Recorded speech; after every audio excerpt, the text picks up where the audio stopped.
MV MMA is traversing through the waves. The officer of the watch stands at the command console, issuing orders. The helmsman, focused on the task at hand, grips the ship's wheel, ready to execute commands. Helmsman, alter course 10 degrees to port. I'm altering course 10 degrees to port. But, amidst the din of the ship's machinery, the command is lost to the helmsman. Helmsman, why are we turning starboard? Sorry, sir. I thought you said to starboard. Without hesitation, the helmsman turns the wheel in the opposite direction. No, helmsman, I said port. Change the course immediately.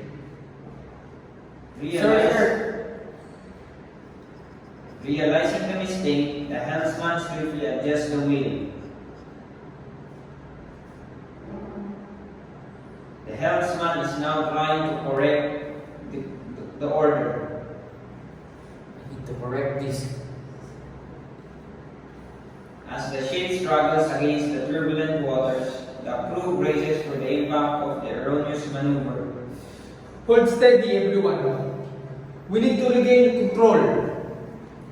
With the skill and determination, the helmsman gradually brings the ship back on track. We're back on course, sir. Well done, helmsman. Let's ensure we're clear on commands going forward, okay? Yes, sir. The OOW reminds the helmsman about the closed-loop communication. You need to repeat my orders so you know what you're going to do next time. Yes, sir. I will do. That's the end of the role play.